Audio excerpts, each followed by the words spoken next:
लोगोफोर खुलुमबाय नोंथांमोनखौ आंनि इउटुब चेनेलाव फिन खनसेबाव बरायहरनाय जाबाय आरो लोगोसेयैनो आंनि अननाय आरो मोजां मोननायखौ नोंथांमोननो जासिहरग्रोनाय जाबाय। आसा खालामो बयबो मोजाङैनो दङ।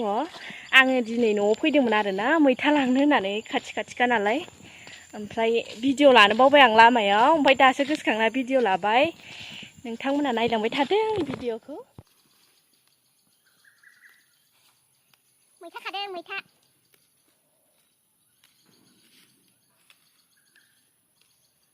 मैथा खादोंमोन आङो खाखांबाय एसेल' देखायना फैबाय नै आबैमोननाव गय जाहैदोंमोन। भिडिअखौनो लानो बावबाय थायो आङो। दा न'आव थांगासिनो आरो जोङो बाजैजों आंजों। हनै मालाय थालिर दानना लाबाय। थांखारबाय आरो जोङो खोमसिलायबाय जाखांबाय लोंखांबाय देखायबाय थाला आं जोंहानि न' बायला जिलाखौ। थेंक इउ स' माच लोगोफोर आंनि भिडिअखौ जोबजासिम नायनायनि थाखाय। बाय।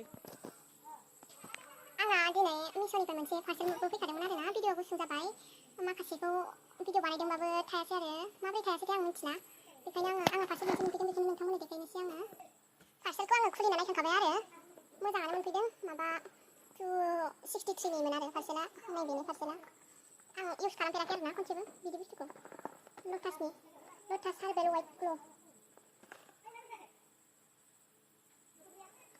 नैबेनो आरो लटासनि।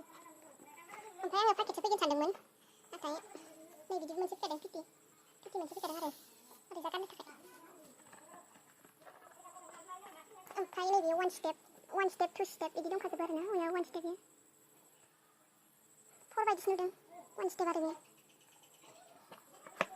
5 स्टेपसिम दंमोन। ओमफ्राय माबायदि इउज खालामनांगौ बेखौ नैबेनि बेक साइडखिजा होना दंखायो। नै बेफोरावनो होनाय दंखाजोबो आरोना। बेखिनियानोमोन आरो आं जोंहानि बिदिनो गय गायनायफोरखौ देखायदोंमोन आरोना। बे भिडिअआ डिलेटसो जाखोना थाखायासैथाय आं बानायदोंमोन आरो खिन्थु